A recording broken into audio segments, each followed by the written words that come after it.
Gentlemen, I'm Jeffrey Doherty, your friendly neighborhood Christian whistleblower, here with R. Wayne Steiger of the R. Wayne Steiger program. Nice to have you here with us for the midweek report. Sorry we're a couple minutes late. I have to confess, I was over watching John Hogue and Heidi Vandenberg, so nice to be here. It's always good to have a interesting discussion, a discussion that's never boring, and a discussion that you never know what's going to come up, and there's nothing really that's off limits other than rudeness. Anything else you could think of that's off limits, Wayne? No, I think that covers it pretty good. And we know that some people do like to go down that road for some reason every now and then, but that's okay. Yeah, that's how it is. It's just the whole ball of wax, right? You know, Hogue was saying something over on Heidi's channel, which was, I just had to laugh because it's my life. He says, it's the weirdest thing. You get one email that says a wonderful email, how loving, wonderful, fantastic you are. And then the one right after that talks about what a horrible, terrible, you should just kill yourself kind of a person you are. And then it's another good one. And then there's another bad one. I usually get maybe 3 or 4 out of 10 that are bad. So for some It's reason, I'm a little better percentage than Mr. Hogue, but still, it's weird. And duality. even a guy like you gets them. I couldn't believe that. Yeah, I do get occasionally get a couple, but I think by majority, the people that I'm seeing are, I am really impressed. They're thinkers. They're searching. They're looking for um, wherever knowledge could possibly be at, and not excluding it because of doctrine or ideologies. I think so. And I just finished talking about something earlier today, Wayne, that I wanted to get your take on. You know, you've been in the church and you know about the whole, there's a demon behind every bush. Everything's the devil's fault. Everybody's after us. Do you think we face or have a similar challenge within the truth realm, the alternative media realm, by thinking, it's always HARP, it's always some, MK Ultra or something, instead of realizing that sometimes life just happens and everything that happens in our life doesn't mean that there's some energy weapon directed at us? Yeah, it's really bizarre. I'm telling you, Jeff, I agree with you. I think that there is this, I don't know, we have double standards. We have a standard for what we call rational thought, right? Right. And that falls into a certain amount of parameters. And then you get to the other side. And now this is how I was for years. I was a staunch conservative, very much to the right of I was a Pat Buchanan conservative. The only one well, right of us was David Duke. that's that's true. And yeah, I was a physical conservative and believed in, I think, more of the Bible was the absolute word of God, and that it could not be questioned. And even if there was subjugation, for it to be suspected. So you were a moral majority kind of guy. Yeah, it really was. Yeah, yeah. Wow. And throughout that whole experience, I'll just be candid with you. You know, everyone I saw, including myself, you live a life of duality, of polarities. Absolutely. And um, we all know how it is, how you have the people who you meet with, who you congregate with, and then when you get behind closed doors, wow, you know. Wayne, one of the most telling things that ever happened to me, and I should have known right then I was in trouble. The day I got my license with the Assemblies of God, license to preach with the Assemblies of God, one of the presbyters that granted me the license pulled me over and he said, Jeff, whatever you do, if you ever have any problems or difficulties of any kind, do not ever tell another minister. Boy, isn't that the truth, though? Oh, it is. You know, I It's guess the only army in the world that shoots their wounded, the Christian army. they do. They it's so bizarre because what most people don't realize is that organized religion is just that. It is organized. Uh, if you take the angelic kingdom, that it is very regimented with rank, order, and title. And we duplicate the very same thing particularly in our religious corporations. I agree. Yeah. And I can remember when I was developing this mobile payment app for churches. This was back in 2010. Now mobile apps didn't exist back then. A lot of people don't realize it, but Wi-Fi has really only been around in the current state that it is since about 2006. That's So amazing, isn't it? it is. It's a very new thing, as I keep saying, people don't know about. But, you know, I can remember going before church councils and hearing some of the stuff that I just, went, whoa. When you got people who are arguing with you because of interchange. Now, that's what Visa and MasterCard charges everybody. You can't get away. Right. And it was just this duality, it was like, well, you have to deal with it. It's just part of doing business. Well, we're not going to get involved in this thing. The collection plate will always be there. And I kept saying, no, you don't understand. There is a revolution taking place right now before you. You're just not seeing it. Right. And, as I'm sitting here, you and I are talking, isn't it odd how you have futurists and visionaries who try to tell people, hey, this is what's happening. This is where we're going. And many times people just ignore it. And sure enough, it comes to pass. Absolutely. They do ignore it and it comes to pass. And speaking about it coming to pass, what of the JFK release tomorrow? Well,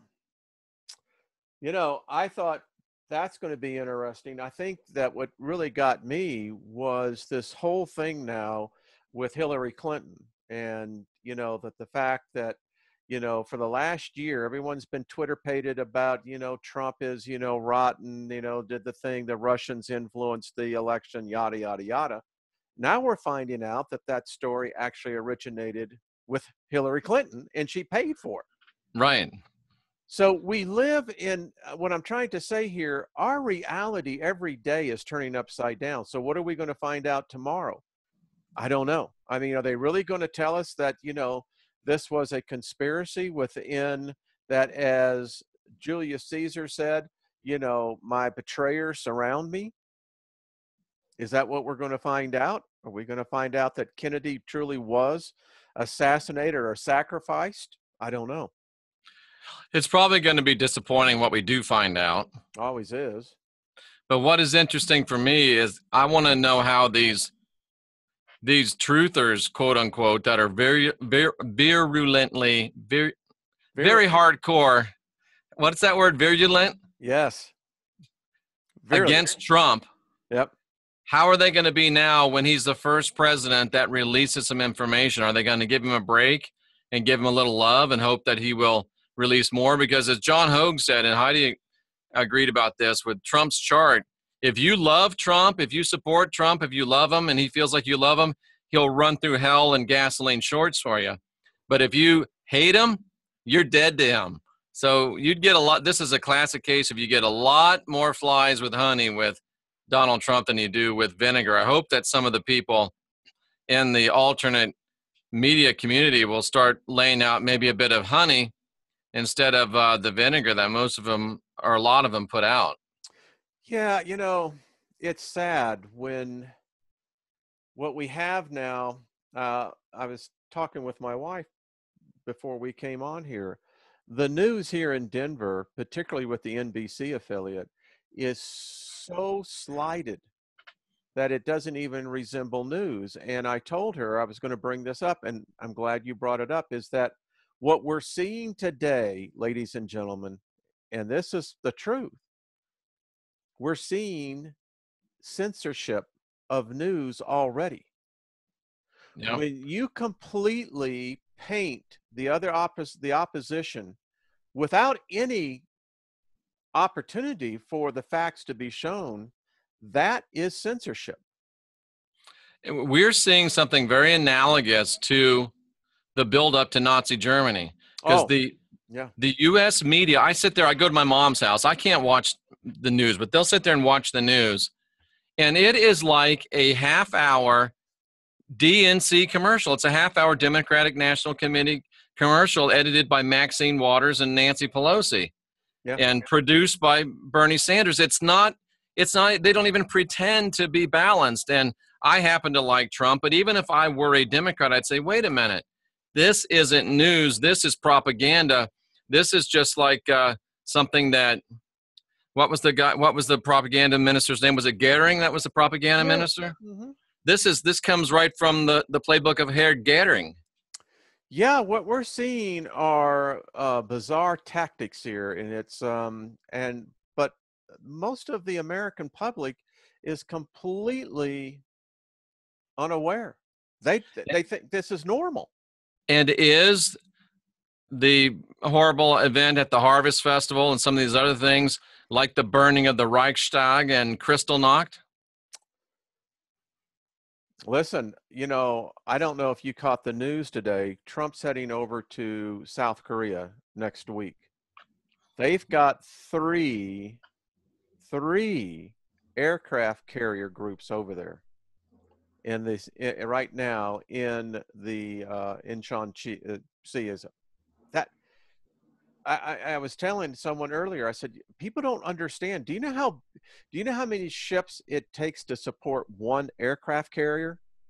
It's nearly 100 ships. You've got three over there. I counted it up. If you look at what they post as the ordnance on the aircraft carriers, we've got the equivalency of over 625 aircraft, Jeff. 625 aircrafts. These are all bombers, fighters. We've got an armada over there. And who knows how many nuclear weapons are over there, and nuclear tipped weapons. Well, each submarine, each carrier has three submarines, Nautilus class, I believe, which are all nuked. I mean, they basically run what they call the tip of the spear. Right. And now and no one, you're not hearing about this anywhere.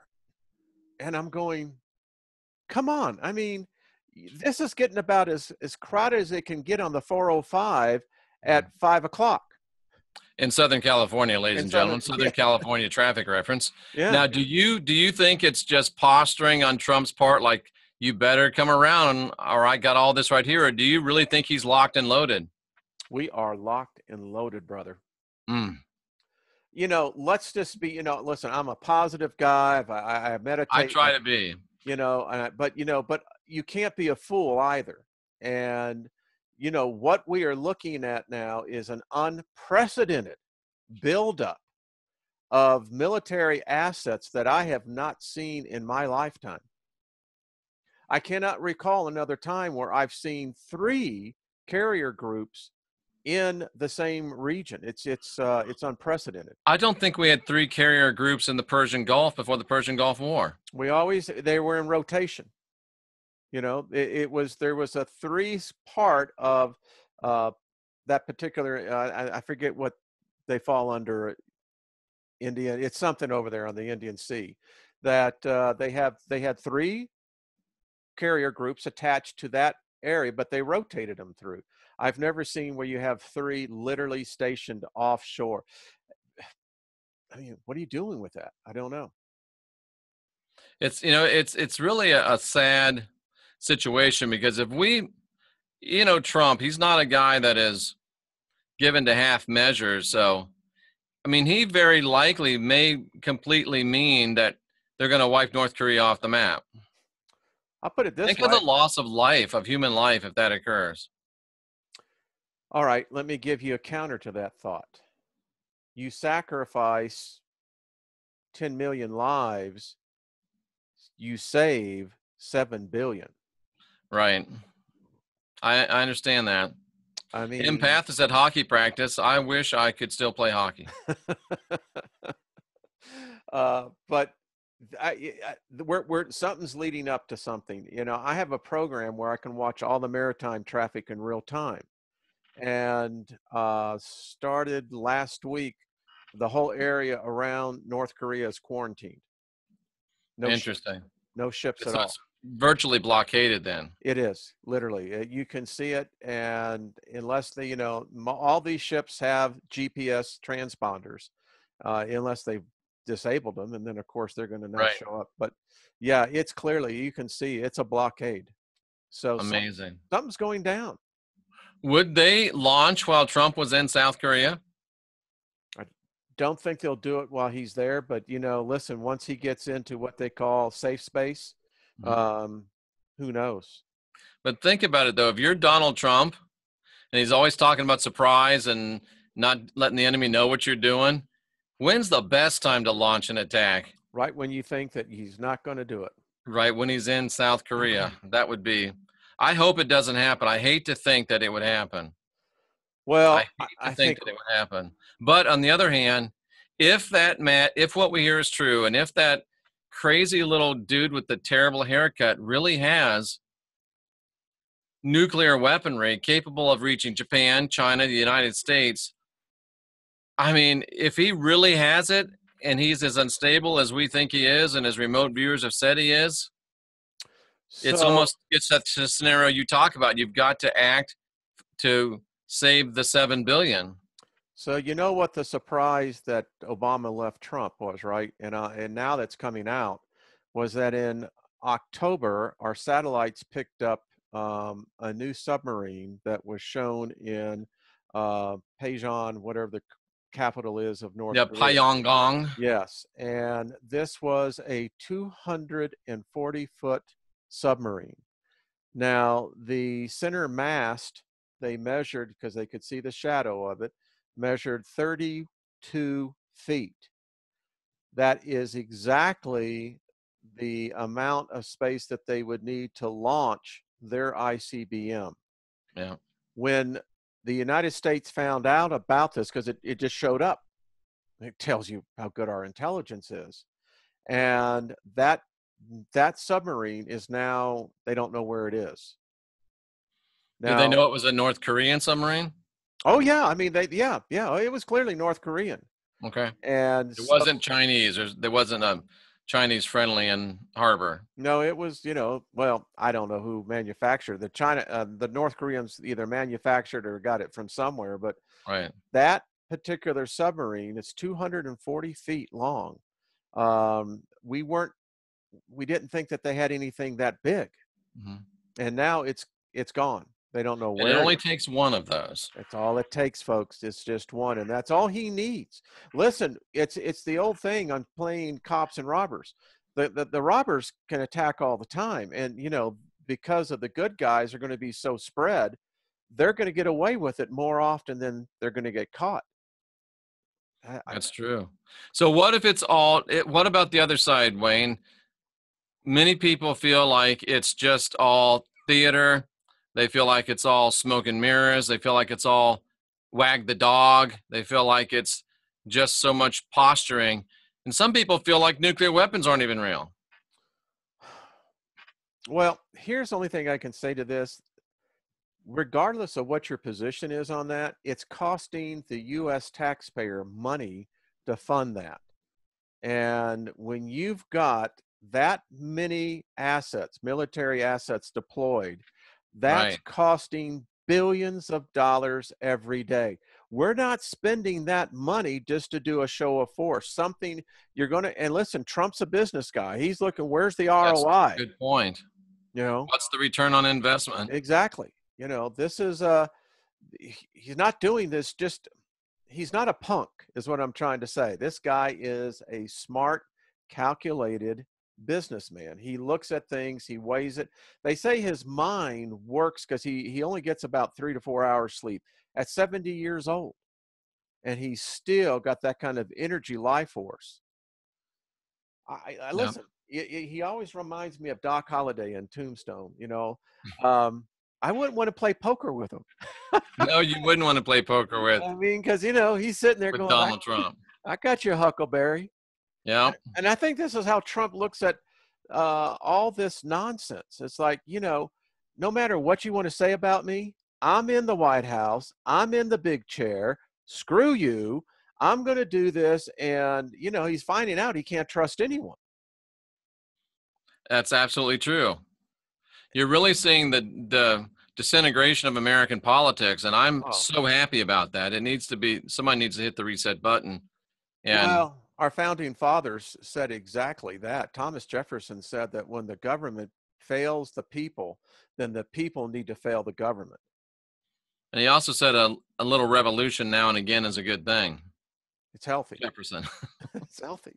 I mean, we already got it going on right now. I mean, we're finding out today is that, our listen, when your law enforcement becomes corrupt, your government truly is corrupted.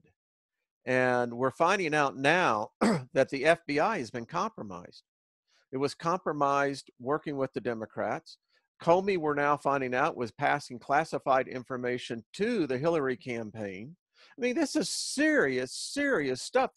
These are acts of treason. Because he obviously thought Clinton was going to be elected and was Oh, going to be his new absolutely. boss. Absolutely. Yeah. And it's all unraveling now.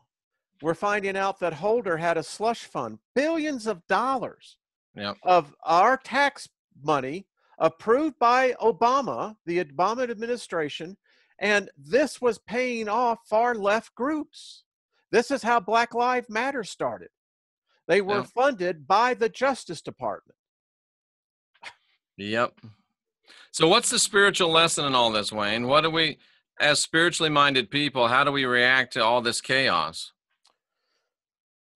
It's a good question because this is of our own making. And, I just before we came on for the program tonight. Let me just speak to something a minute. Christine, lack of sleep, you say, can hinder your thinking and cloud your judgment.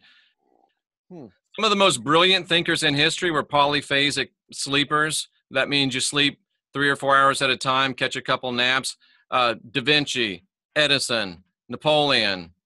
Tesla. I'm that way, but I don't belong in that category. But John Gruden, who's won a Super Bowl as a football coach. Some people, if you get yourself into a polyphasic sleeping scenario, you're actually sharper, better physically and mentally.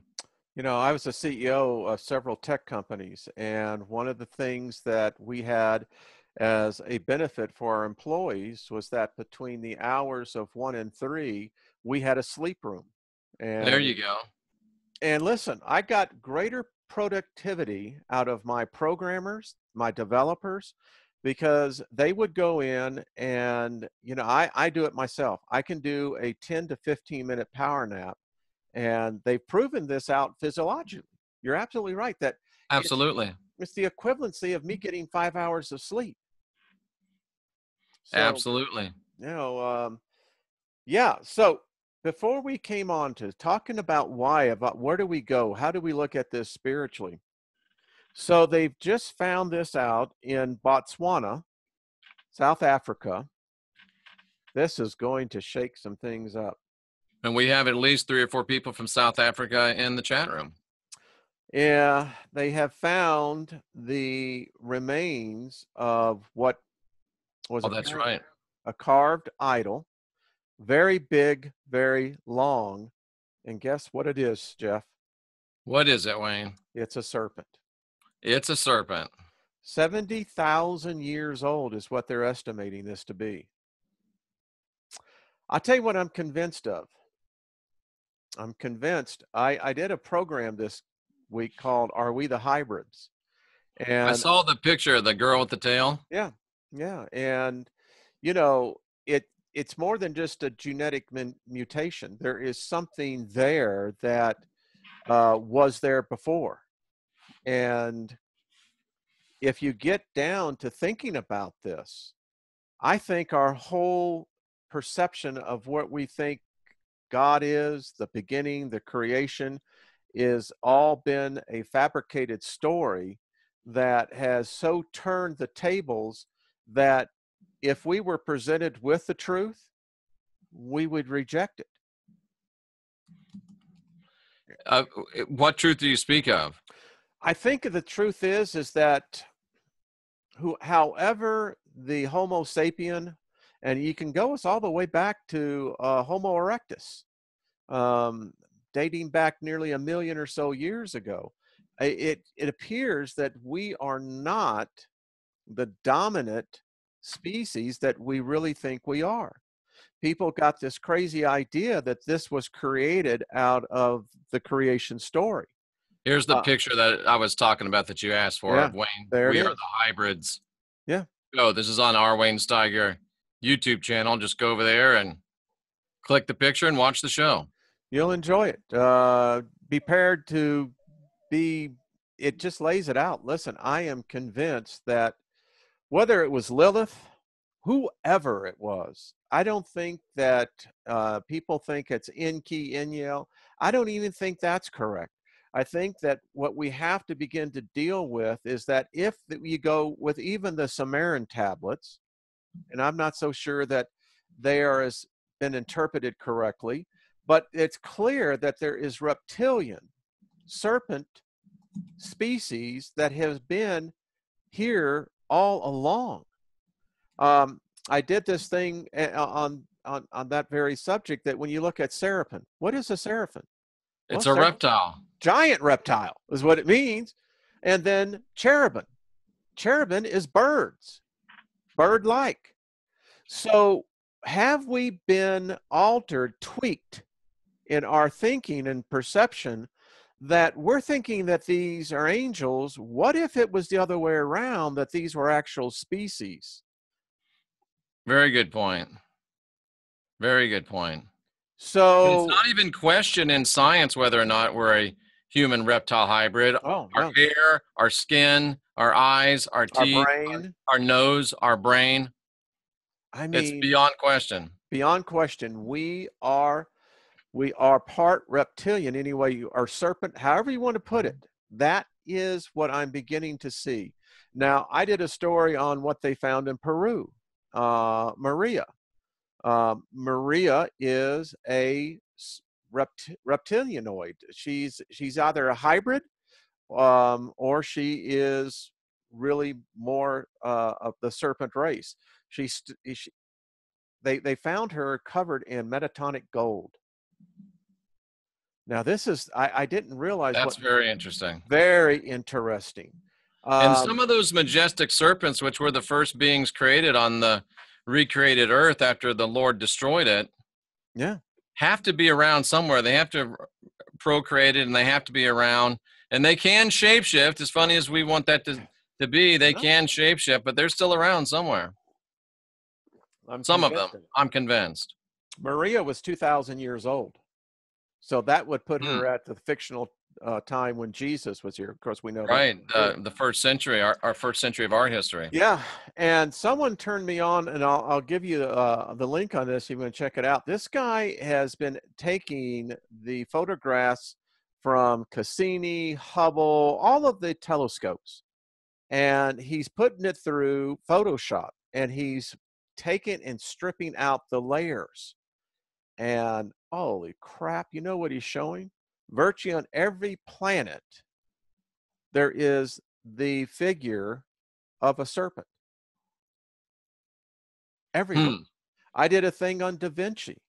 It's called, how they do the coding is that you take one half of a picture, right? And then you split it, and then you take that other half, and then it forms a whole new picture. Da Vinci was known for that. It's ancient. He was. I've done a show on that as well. I've done one with Rex on that. Yeah. So he was trying to tell us the reptilians. That's who. Maybe he was a reptilian. I don't know. And Jen has actually met a reptilian. I think we've all met them. We probably have. We just don't know that we have. Yep, I am absolutely. So how do you think the RH factors into that? You know, the RH factor, the only way that can be answered is genetic manipulations. You can't, as I tried to explain to people, you can't get a positive and negative out of the same bloodline. Can't. And then explain to me how you get the rhesus. Jen took her reptilian friend's picture when she wasn't looking. They don't like that. So how do we get the rhesus hemoglobin in us? It's way beyond my pay grade. You know, the only way you get that in there is that interbreeding, intergenetic mixing, or interspecies. Hmm. Marcella sounds like she's afraid she's reptilian because she's cold all the time. No, you just may be cold or have low iron. Yeah. I Take mean, some, what was that? Is that Geritol? Is that the thing that people used to take when they had yeah, low iron? yeah, yeah. We don't take castor oil anymore, which was cod liver oil. They don't do that anymore. But yeah, that's what happened. So Very, very interesting. It's just, I hate, I walk that line where I hate to be alarmist and I hate to talk about how bad things are and how horrible things are. But at the same time, you can't be Pollyanna. no. You have to face it. But I think, to me, I take it to be very encouraging. I see it as the dominant paradigms out of control, in panic, because we're winning. Well, then I don't want to rain on your parade because I did a video today talking about, are we already all infected? I heard it, somebody told me about that. Yeah, I think that the evidence is overwhelming that, and I did a thing on smart dust Mm-hmm. and showed what smart dust is, showed exactly how it looks, how it works. And I don't think what most people realize, it has a bidirectional multi-communicational receiver and transmitter. So yeah. You remember the stories about Smith Wigglesworth, right? Hmm. Yep. Going into among the smallpox victims, and they would put the smallpox virus on his skin under a microscope, and it would boil away. Oh yeah, that was I know who you're talking about. Yes, yes, John. I'll think of his name. Was that John Edwards? No, I thought it was Smith Wigglesworth. no, it wasn't Smith Wigglesworth. It was oh man, I have his book right over on my shelf over there. Yeah, but I know what you're talking about. Wasn't William Branham did that too as well. Yeah, William Branham with leprosy, not leprosy, but another dread yeah. disease. So all This I'm was the saying is, plague, you could be, it was the the plague. Yeah, bubonic. you could be very, very right, and yet that optimist in me says I'm like Jim Carrey.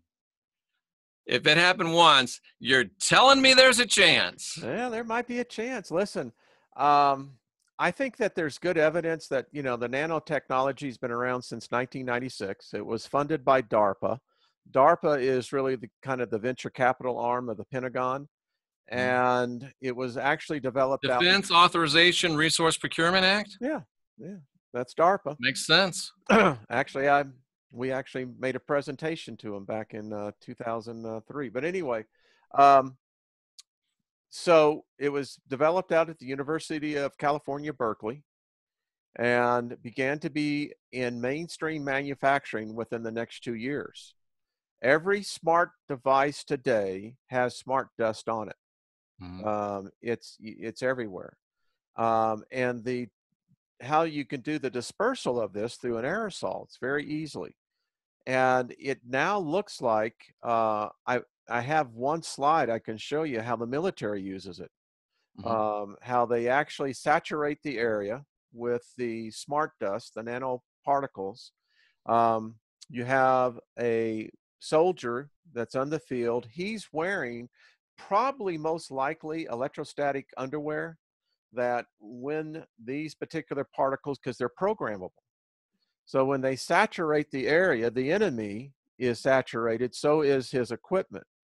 And by their signals, they can see if there's even like tanks out there that they didn't know of. All this can be done with the soldier, and it's amazing. Yeah. Well, I hope that you'll allow me to remain to believe that we still can have divine protection from such things, I hope you're right. energetic protection from such things. I hope you're I right. mean, when I do 12D shields and I do banishing rituals and I do energetic work, I really believe what I'm doing is efficacious. No, no, and I think there isn't part of that that's the unseen, and I agree with you. I'm just looking at with the science. I didn't realize that once this stuff gets in our brain, um, it begins to attach to the synaptic pathways, and it begins to actually adhere to it.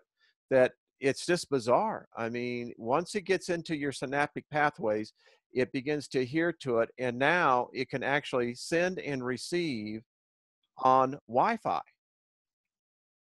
This is Interesting. it is very interesting, and it Is goes. are there certain areas that are getting that? Me either, K1, that are getting that more than others. Let me show you the new thing that we've been talking about G5 and That's what. the same thing as 5G, right? Yeah, 5G. Let me give me 1 second here, and I'll show you. Um, so can you see that? I can see it. Okay. So this was the presentation. It's tiny wireless micro electromagnetic mechanical sensors. They're called MEMS, and they detect everything from light to vibrations. Isn't that amazing? And instead of nodes, they got notes. And this is a drop of oil with billions of these nano particles. Interesting. You can see how it was developed in 1996, and they started putting them into devices back then. This is how they work. Very simple in the technology. Ambient sensors, and look at this, wireless transmitters. They have their own independent CPUs and their own independent power source. Guess where they get their power source from us? And that's how they look. So they transmit their information wirelessly. Yes, they do. And you can see how small those little boogers are. This is Yeah. how they're made. I mean, when you're starting to do this on grains of silicon, and so this is a artist's rendition of what's happening to our brains right now. It's everywhere. One of the interesting things I found, Jeff, was here's what's happening to us. People today are exchanging the normal brain for a virtual brain, and they do this by being plugged in. Or is our brain virtual already, Wayne? That's a good point, my friend. Excellent point.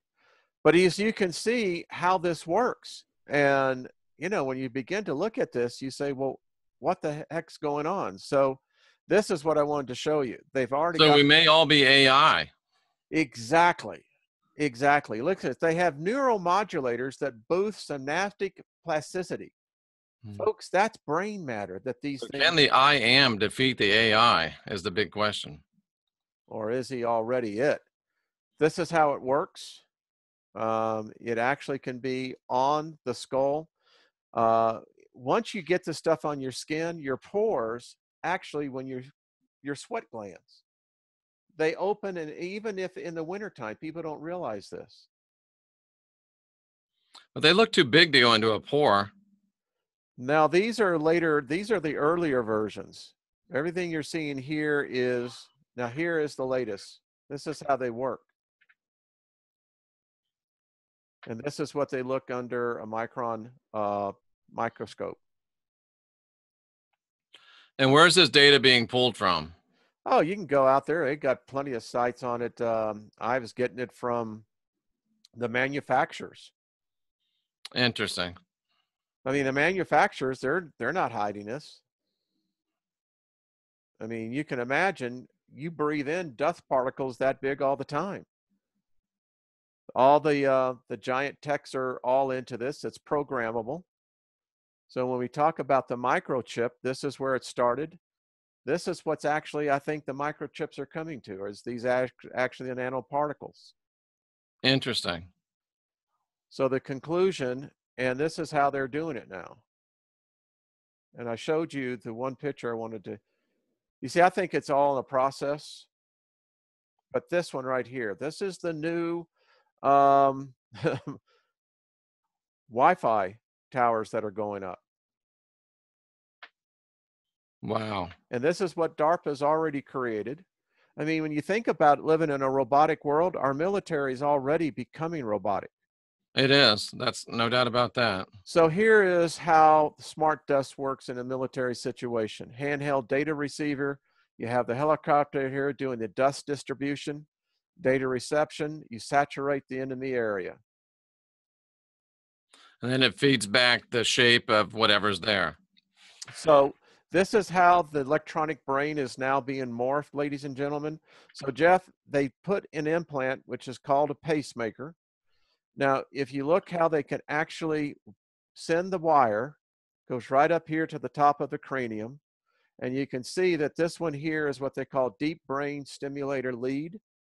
You have the electrodes. This can all be done surgically now. And it's going down to the little thing we call the RC, Yes. the reptilian cortex. Yes. Look at it right here. Not quite there, but it's down pretty darn close. Well, here it is right here. This is the substantiated nigra. Right. That's where they do have. Yeah. Why? Why, Jeff? The highest concentration of the implanted material is in the reptilian cortex. That's interesting. So this is what I put. So nice touch to have the chemtrails in the background as well. Well, I think that's probably the dispersal. I mean, so it's here. I mean, it's on everything that we touch. So, I mean, could that be why Wi-Fi is being promoted everywhere? I mean, you can't go anywhere else. So anyway, pretty weird, huh? And somebody asked the question, am I being programmed by Photoshop graphics? You have to do your own research and verify things that you see in here. I mean, this isn't a, plug your brain in and listen.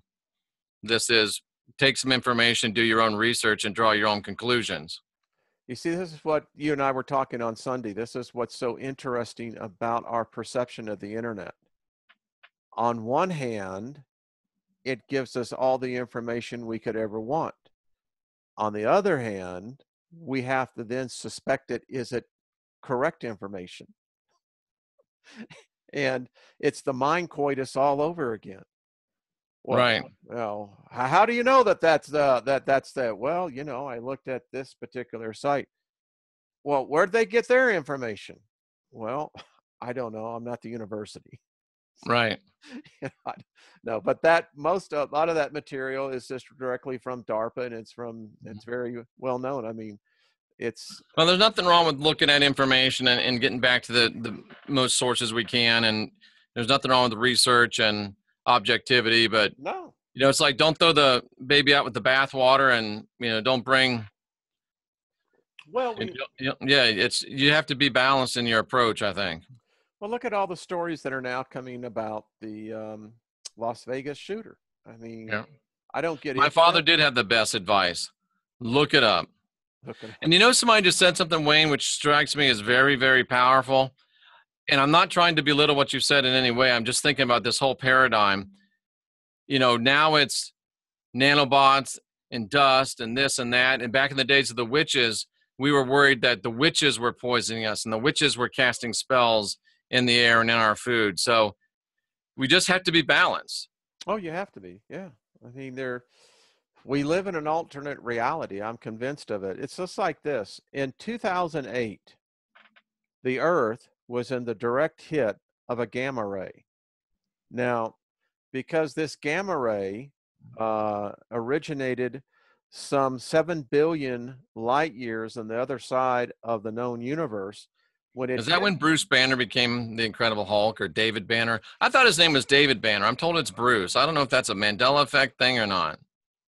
I thought it was David Banner too. I did too, but now they say it's Bruce, I think. I don't know. But anyway, we're sorry, squirrel. Yeah, no. So the thing about it is that when we begin to think about things like gamma rays, now, if this had been another 2 billion light years closer to us, it could have caused us some serious damage. And if it was less than 1 billion light years away, it could have actually wiped us out. See, it is. Some people are saying it is Bruce and David. There's both have heard. Really? People have heard both. Yeah. That's weird. It is weird. Strange.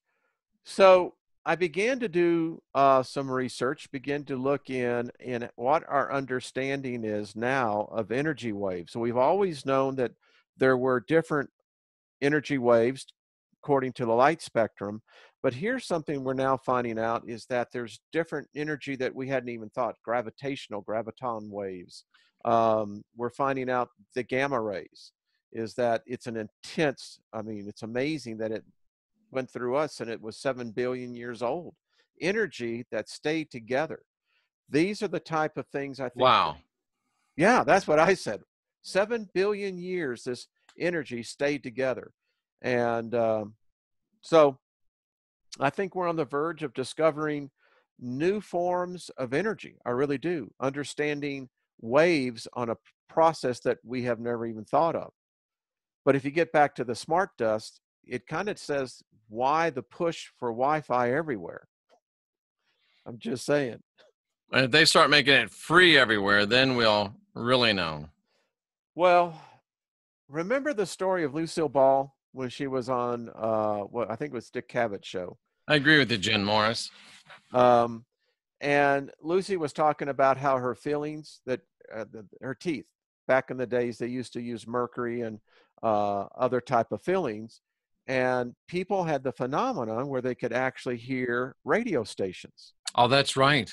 Yeah, so it's something that we don't think about today, that if we could just catch it back then, and hold that thought because I'm going to finish it out, that what makes us so immune to that today?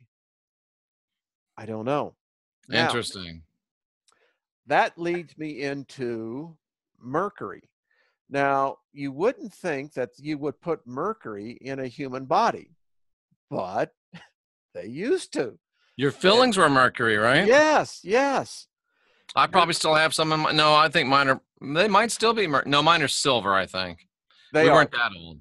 We now they're replacing them all out, and you have to be pretty much a baby boomer to actually have that happen. But Yeah, I'm not going in to get them replaced. The heck with that. here's the interesting thing. I have a person over in France that is been kind enough. Go ahead. Jen Morris says that the mercury in her teeth feels weird when she handles her divining rods. So listen to this, Jen. You're going to love this. And she's also in Denver, by the way. Okay. Fellow Denver. We should say and get coffee sometime. But here's the point. I have an individual. He's hasn't given me his real name. This guy knows something. He's teaching me. Mercury, by the way, is the principle of alchemy because it's a metal. And the thing about it is that it's a liquid metal. It has Right. properties of both what they call the divine and the physical. And Wayne, weren't we just talking about liquid mercury keeping things captive? Yes. Hmm. So I just find it really odd that when you begin to understand the genesis of how alchemy works and where mercury plays such a fundamental role in the uniqueness of it as an element, it's quite fascinating. And he goes into a very deep Wow, explanation. that is deep stuff. It really is. It really is. And so think about this. So if you have mercury in you, you actually have alchemy taking place, because the alchemy of the mercury, of its power, of its special properties, is intermixing with the properties of us, of Is both. mercury magnetic? That I don't know. Yeah, I don't Good know either. question. I'm not sure. I know that you can actually take mercury down to its baseline substance, and it has some very interesting properties as I'm learning. So isn't it interesting? Have they known about that all along? I don't know. At room temperature, mercury is not very magnetic. It has a very small negative magnetic susceptibility, meaning that when you put mercury in a magnetic field, it magnetizes just a tiny bit in the opposite direction. We say that mercury is a weak diamagnetic substance at room temperature. Department of Physics, University of Illinois. And I guess it would begin to change its properties as the temperature was either increased or decreased. That would certainly seem so. Yeah, very unique. It's very interesting. And, you know, when you think about it, like down in a lot of the jungles in South America and Africa, they use mercury and actually they separating for gold. Really Yeah, yeah. So interesting. mercury will actually Interesting. take the contaminants out and leave the gold there. So strange, interesting properties that are right here before us. And I'm learning. They said that, by the way, something that he confirmed for me, there are no schools of alchemy anymore. Non-existent. No more schools of alchemy. No. Mm-mm. Last one that was closed down was in 1992. And where was it? Did they Yeah, say? it's California. Wow.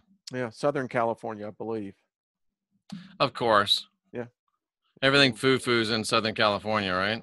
I think it's because it's kind of a vortex. I really do.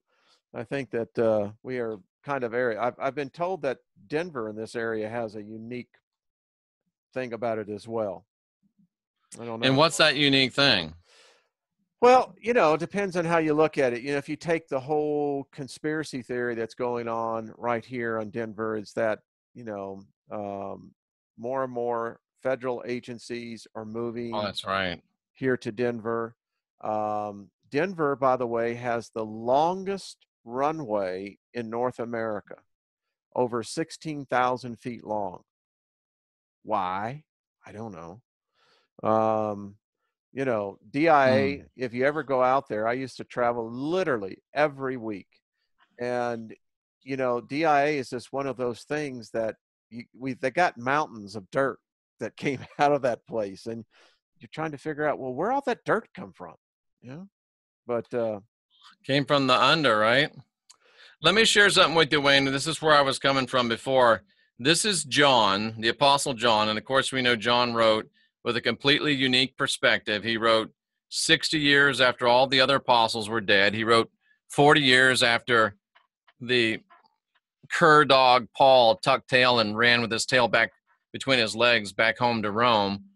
And John wrote with a unique perspective. He saw everything, he took everything in. He obviously did some prophesying as well. And one of the very last things he wrote in First John chapter 4 was, he said, "You are of the Elohim, little children, and have overcome them, because greater are they that are in you than they, greater are they that are in you than anything that is in the world." So that's what I hold on to, Wayne, that we are Elohim in training. Whatever they throw at us, we have that which is greater within us than that which, and than anything that they could throw at us in the natural realm. And I think more and more they're admitting that we have it, because more and more they're trying to counterfeit the great spiritual and energetic uh, intention and power that we have within us. So, not saying to ignore it, not saying that these things don't exist, but just saying do what you can, take great precautions, and remember, having done all, to just stand and realize who you are. yeah, yeah. We just finished over on my channel. I just finished with the book of Adam and Eve, and we've been tracking it and correlating it with the first through three chapters of Genesis. And lo and behold, I don't know why I never saw this. You know, 40 years of Bible study and never saw this. But Eve never Somebody had. says they feel sorry for either my mother or your mother, Wayne. I'm not sure. Well, my mother had me tested, and I'm not crazy. So, um, Eve never had the breath of life breathed into her. So, This is a agree to disagree moment, but go on. well, we covered it in Genesis, and it's clearly says that when God put Adam to sleep and he took from his side, and it translates rib, you know, whatever you want to say it says he sewed it back up with flesh, and then he made woman. Never said anything that he breathed anything into her. He said he returned her back to Adam. And that's directly, it's Genesis, go right there, you can see it yourself. Genesis, I think it's 2:11. Genesis chapter 2. Yeah, Right. look it for yourself. The woman never had the breath of God in her. The same thing that the 6-day people never had the breath of God breathed into them. The only one creature that did was the Adam. Well, what I look at is chapter 7. And if we look at our Genesis chapter 2, verse 7 in the original Hebrew, and the Lord God formed a mud hut body out of the dust of the ground. And when a spirit entered into its nostrils, it had the breath of life and became a living soul. I contend, and I wrote a book, Serpents and Doves in the Garden of the Gods, that breaks this down into the minutia of the language, that the Lord created bodies out of the dust of the ground. Remember, man was already created in Genesis 1, 26, 27, 28. We were already created a spiritual being. But the Lord created these bodies out of the dust of the ground, out of clay. And there's compelling evidence in that book from University of California that talks about natural clay has many of the same elements and properties needed to sustain life if you could just get an electrical force or something to jumpstart it. And he created these bodies out of the dust of the ground, verse 7. And if you get into the actual Hebrew of it, it says, and when a breath, or when a spirit, same word, pneuma, when a spirit went into this body, it became a living soul. I maintain that Adam and Eve, of course, it wasn't really Adam and Eve. It's just the placeholders for a story.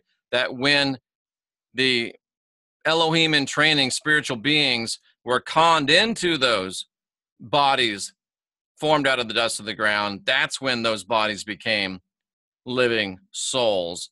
That's my read on it. And I have perfect respect for your read as well.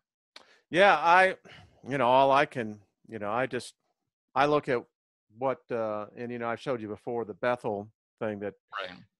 It never says I that. thought for a minute there, Wayne, you were going to say if it's good enough for Paul and Silas, it's good enough for me. No. You remember that? I do. I remember people actually telling me the King James, if it was good enough for Paul and Silas, it's good enough for me. And I remember telling them, you realize Paul and Silas didn't have the King James Version, right?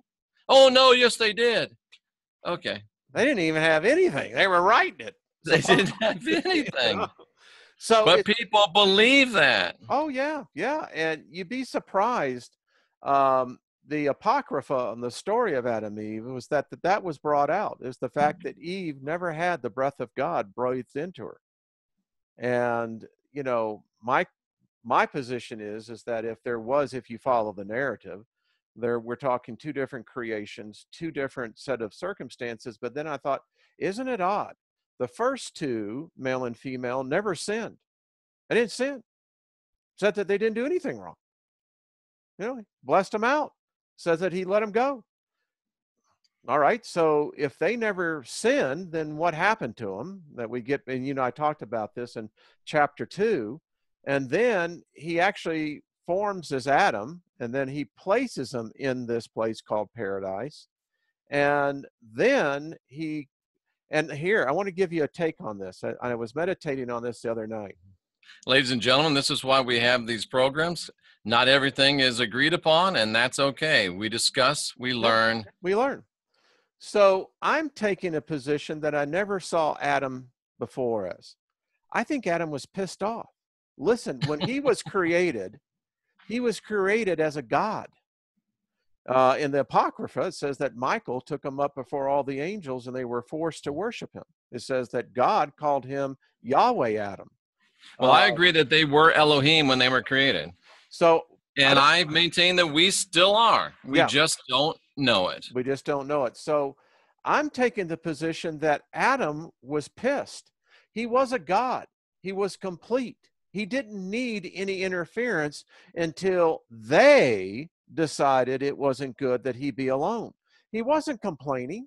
You never see anything where he's complaining about being alone. And then he gets strapped with this creature, and that's what he called her, a creature. And it was a millstone to his neck ever since then. But what about the fact, if you look at if we go back to Nag Hammadi and parabiblical lore, which I put a reasonable amount of weight on. What if we go back to what looks like Lilith being incarnated by Sophia, her in effect being the first Christ? Well, what if the whole thing is that the true God is a serpent God? And what you have here now. I think that's what and with all due respect, I'm not casting stones at all. I think that's exactly what the fallen reptilian Yahweh wants us to believe. Because in the Elohim, he was a part, and there was at least one of them that was a serpent God. But I don't believe that the ultimate divine is a serpent God. But I believe the God of this world is a serpent God, without a doubt. Well, yeah, I mean, the reigning heavyweight champion, God of this world, guy in charge, he's a serpent. He's a reptile as big as anything you saw in Jurassic Park. Yeah, I mean, if what they're finding now, and I think we're going to find more. And Wayne, what if vampires serve him? What if vampires serve him? Which one? The serpent God? Yeah, because vampires have reptilian qualities as well. And what if they came from Mars, the red blood planet? Listen, I'm trying to figure out, why did the Elohim need serpent angels around them? Why did they? The only thing that I can think of is, and I was talked about this it's funny, George Norrie asked me the same question. And in the scriptures, there's 7 places other than Earth that are mentioned, 7 celestial destinations other than Earth mentioned in the Old Testament. And tradition has it also that there's 7 Elohim. And one of those places was the Draco system, which of course is the renowned home of the reptiles. So was there one Elohim representative from each of those 7 worlds? One of them was reptilian, and it was a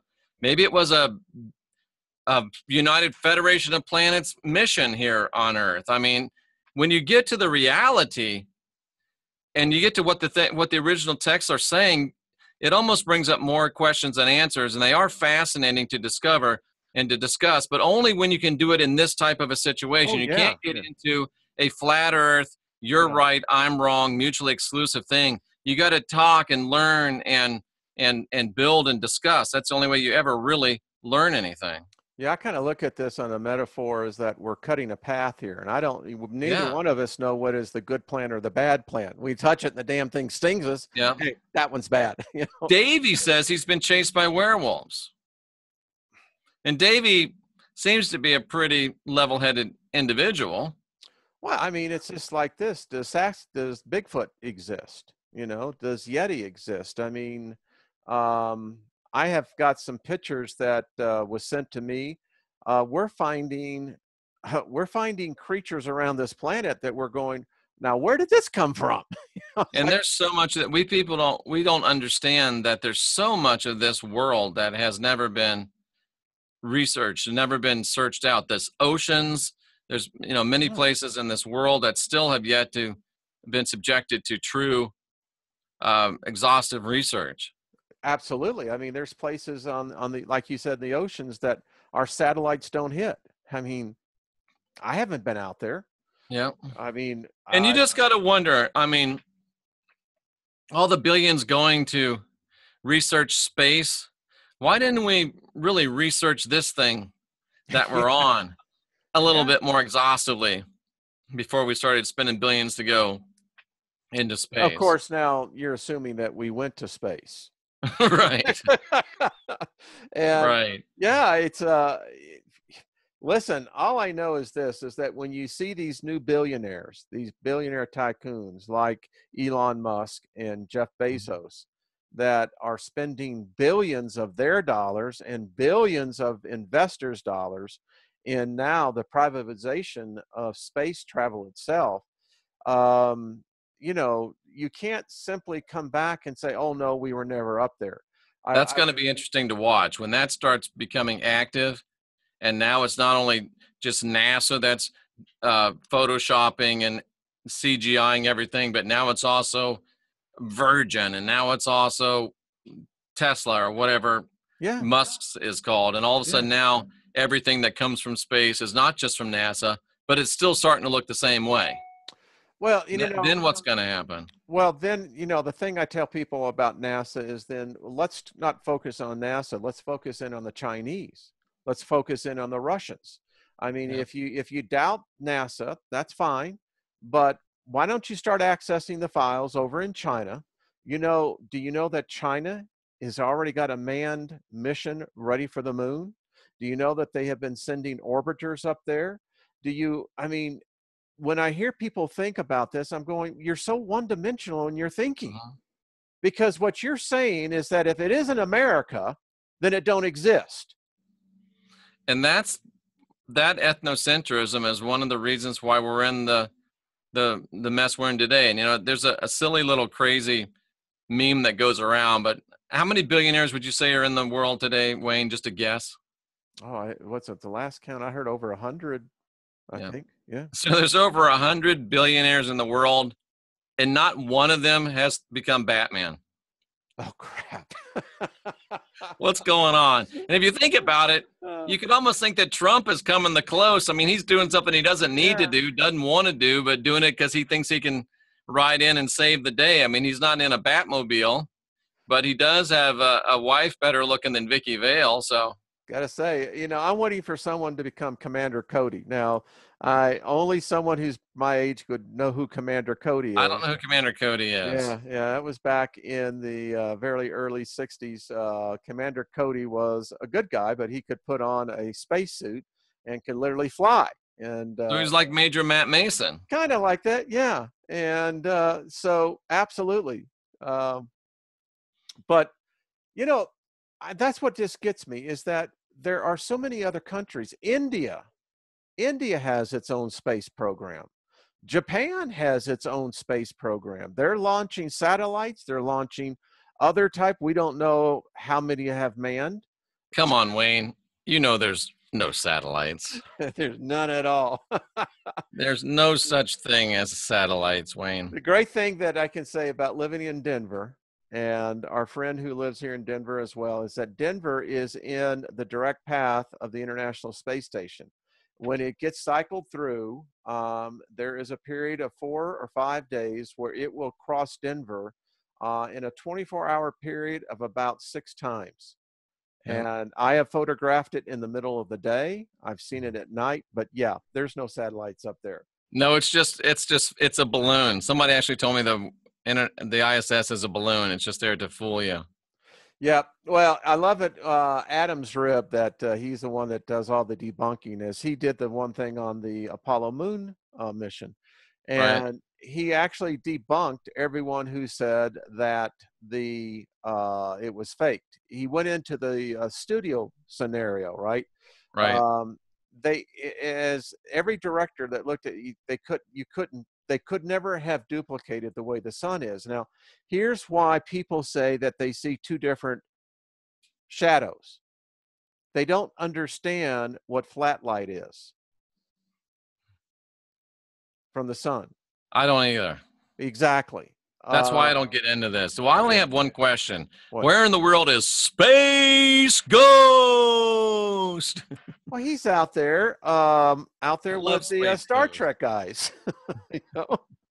Listen, I happen to believe absolutely 100% that we have craft that I've said to you before, that are far more advanced. I heard you talking about the TR-3Bs.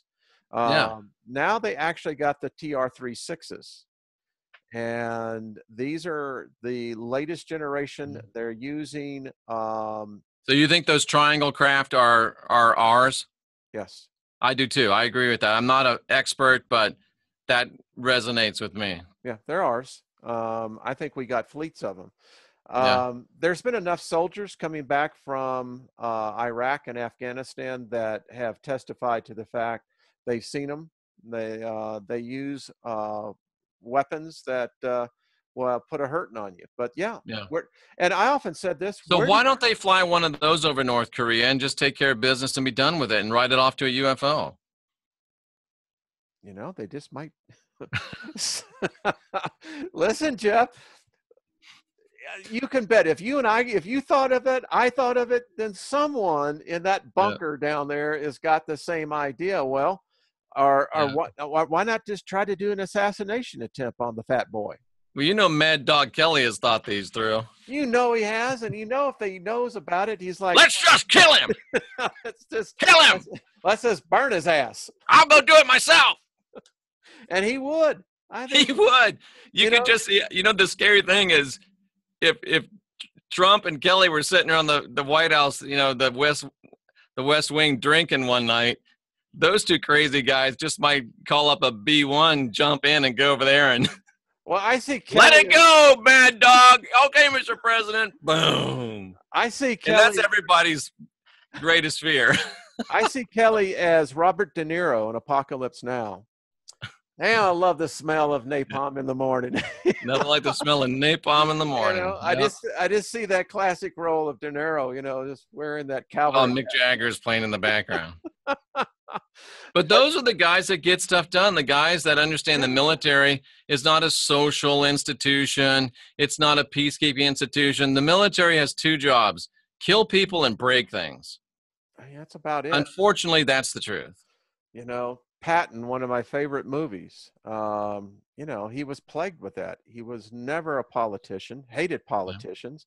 I think he said the only thing he hated worse than a politician was a reporter, because he said neither one of them could tell the truth. And now the reporters are even worse. Oh, are you kidding me? There was a time back in the 50s, 60s, maybe even the 70s, where there was still honor among journalists. They considered their independence an honor, and they were us Yeah, in the yeah. 60s and 70s. I mean, Woodward and Bernstein. I didn't like what they did to Nixon as much, but they were intrepid, independent reporters. Well, you go back tomorrow. I mean, And if they God- hadn't busted that story, they'd have been fired. Oh yeah, yeah. I mean, I there- like a man that'll go out on the ledge for what he believes in, Well, Edward even if I Murrow don't agree with him.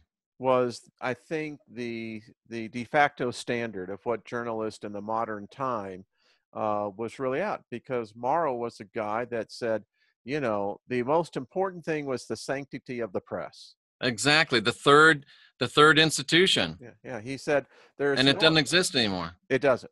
It doesn't. We've lost that. I mean, It's remember, propaganda now. I remember Huntley and Brinkley. You know, now this is going Mhm. way back when, but these were reporters. You know, the same. Absolutely, With they're not Anderson. You know, they would actually go out into the war and go out on scene. Yeah. They're not Anderson Cooper standing in front of a green screen pretending he is somewhere. No, think about Walter Cronkite. You know, I remember when he was actually in there in the field, the rice paddies in Vietnam. You know, you don't see that anymore. You don't. It's a Too shame. expensive. It is too expensive, and you know now it's all. And besides, about, we don't want real. We're not trying to give real news anymore. We've got an agenda. We've got a propaganda. We've got a script that we're following.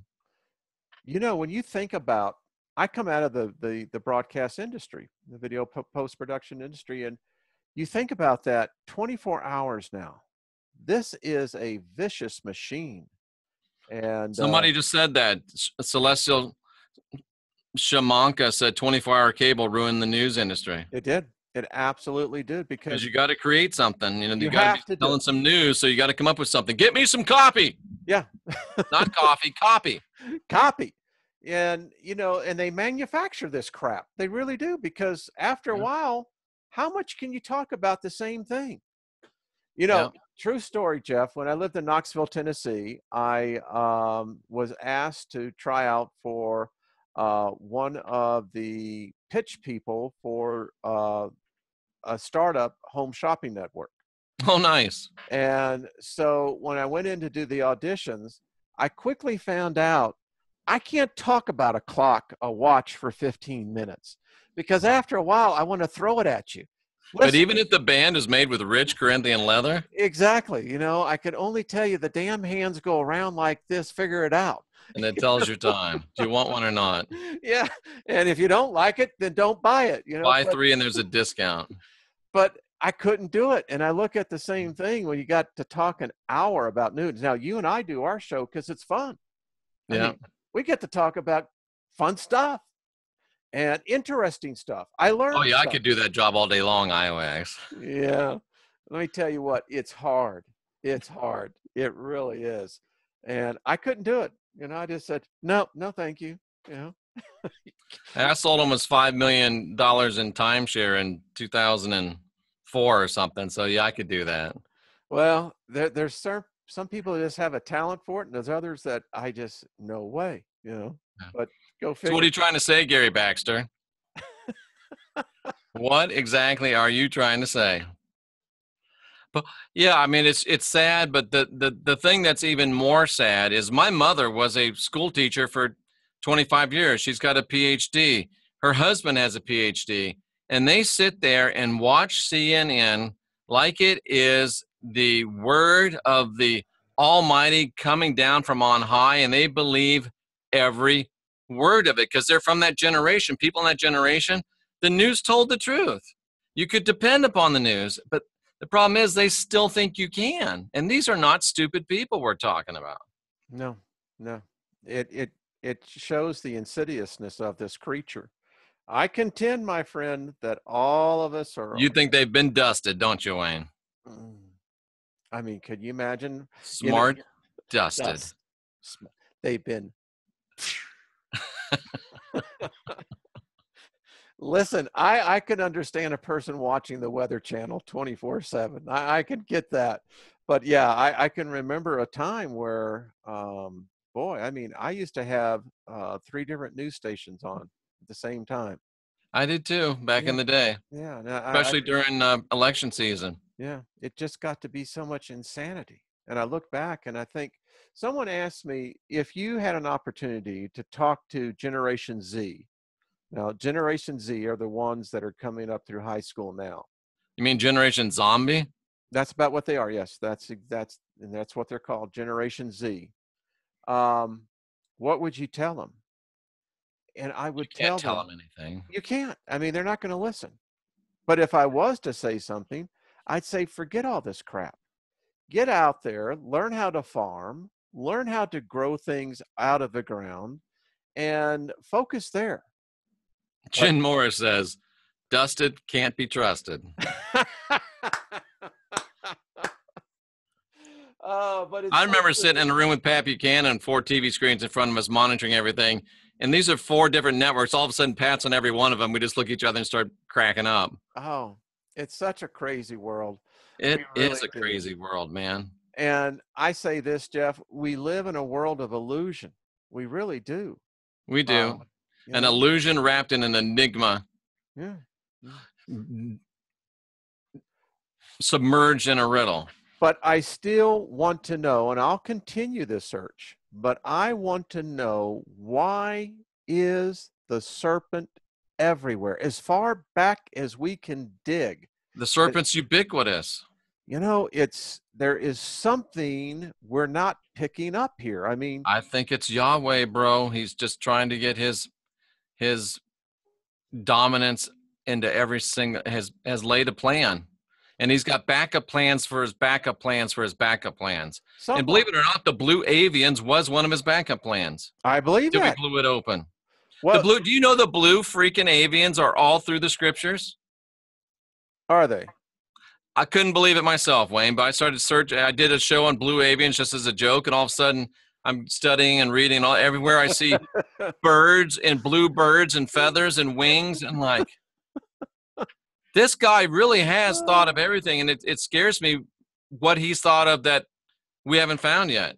Well, someone told me they after when we finished the book of Adam, I'm going to start reading the Apocalypse of Adam. But someone said, well, what if Lillian was reptilian, and what if, in fact, that Lilith, that I say nay, but but what if that was in the original gene that came from the serpent race that was then genetically altered in whatever manner it was done? what is reticular activation? That's a good word. Somebody said C.C. Williams, Mr. Big Word. Reticular activation. I'm not sure what that is. Can you define that? Yeah, well, I'm sure you'll come back in with that. Are our thoughts our own? Our thoughts are our own if we are in the cockpit and we have the stick in our hands. Well, Aviation analogy, but no, if you're just drifting along, then no, your thoughts probably aren't your own. that's just it. When I showed that slide, the virtual mind, that's what's happening. Yeah. We've got generations of humans that are actually exchanging their cognitive mind for a virtual mind. And people will line up to do that willingly is the scary thing. And they do that. I find it odd that, you know how our military now recruits? They recruit through a deal through what is it, 3 or 4? Oh, through one of the PlayStations? Yeah. And so what happens with Microsoft and PlayStations, they're sending this data over to NSA where they now know, because this is the next generation of warriors. So if you're the top killer on, I'm trying to remember one of the war games. Anyway, I can't remember what. I know Halo. Halo, okay. But there's one that's something about that's something about war. But Call of Duty. Warcraft? Call of Duty. Call of Duty, yeah. So if you're the top scorer on Call of Duty, you're probably going to get a call from the Marine recruiter or something. That's how they recruit. Interesting. So because I still can't believe you told me these guys are sitting there in adult diapers so they can continue to game. Yeah, it's particularly really bad over in Japan. And it just kind of goes with what's happening to the Japanese culture. They have a 0 birth rate now, folks. In fact, the most alarming statistic that I read here recently was that the active age of breeding, mating, between the ages of their early 20s into the late 30s, they're not having sex. They're not having sex, or they're not having unprotected sex. Oh, no, they're not having sex. But guess what? You know what the number one product is over there now? What? Robotic brothels. Sex dolls. Yep. So that gives you a whole new meaning on sex dolls. You can't get a sex doll pregnant, so let's let these guys screw themselves to extinction. And now they actually have franchises. You can actually buy robotic brothels, and they'll be coming to Nevada real soon. And the thing about it is, you see, this is where it's so weird, folks, is that because it's when you find people's sexual preferences that you really find out what their cores are about. Right. And apparently, from what these manufacturers are saying, there's some pretty tripped out people out there, and they're just not one of them. There's apparently millions of them. Wow. So what Gary are we Baxter doing? says the new sperm banks. Hey, listen. They could extract the sperm from those dolls, I'm sure. If they had to. Who knows? The problem is when somebody's got to clean them up, right? When I look at the advent of a truly artificial intelligence as to where it is right now, I keep on saying that, the Matrix is probably more real than what we realize, is that there's the all-seeing eye. This is what's looking in on us. I swear, Jeff, it's just, wow. It gets too weird after a while, because, I'm like you. I like to think that we're ascending, that we're all reaching that place to where we're going to make that decision. But then you look at, as I told you, the internet is a reflection of the consciousness of humanity. There's a great, I used to, even back when I was preaching, I used to talk about 2 rivers running parallel to each other, but in opposite directions. Yeah. And that's what's happening here. And maybe it's a creek of ascension and a river of declining. I have a shaman friend who's also a PhD psychiatrist, and he says the ascended people all of a sudden are going to be gone, and the smart ones that are left will go to the trees to survive. Ooh, that's good. Yeah. I think that there's good evidence that shows there you go. that someone has reset the clock here before. You sound like Unicus now, Wayne. Well, I think the evidence is showing that, we know for a fact, John Hancock's book called The Magician of the Gods was showing that we know that Graham in Hancock's book. Graham Hancock, excuse me, thank you. John Hancock signed the Declaration of Independence Did he and really? sells a lot of insurance. Yeah, he does. He's more than that. I get the big building there in Chicago. But the fact that in Göbekli Tepe, that we know that it was hit by a comet, we know there was a civilization prior to it. They wrote, they in the stone. But what do ancient astronaut theorists postulate? They postulate. I'm going to do the one of Giorgio. What's his name? Giorgio Tsoukalos. Yes, there you go. Thank you. Listen, I think that there's good foundation. I say that we don't know. I got Robert Seffer's book over there. I was looking at it again. The Species with Amnesia. We have amnesia. We do. Well, there's no doubt about that. You know, and it we'll continue down this path. We will. Gary says, I've been married 3 times. My sex robot would always have a headache. Oh, it's going to happen. I'm telling you. Well, what was the movie I just saw? Blade Runner.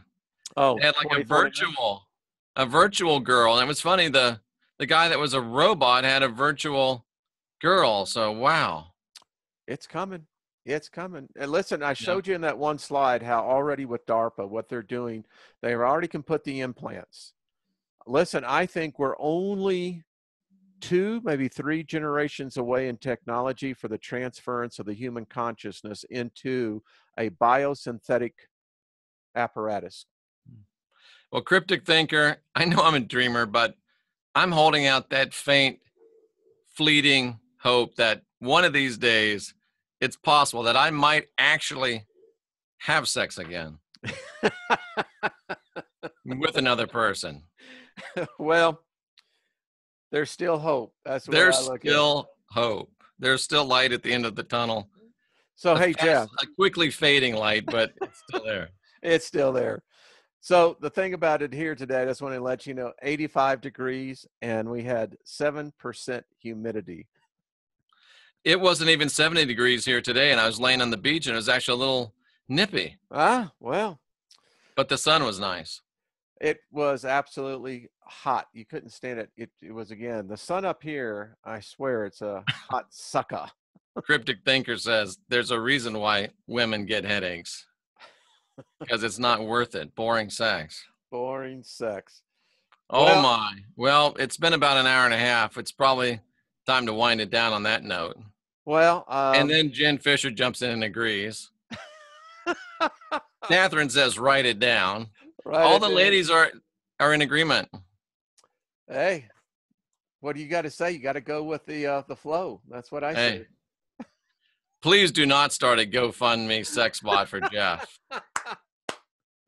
Hey, they'll actually program it to your particular wants and, likes. So go figure that. Jen wants to take it to the next level. She wants a sex bot that cooks and cleans.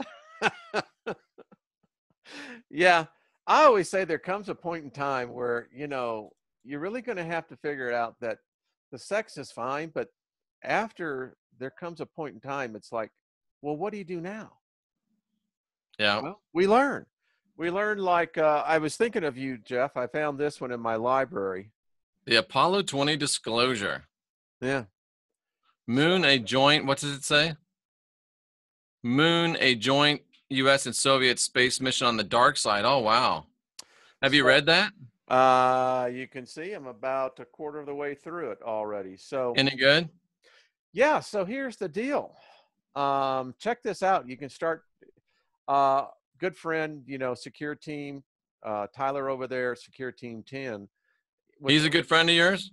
No, I just like his stuff. He's a good researcher.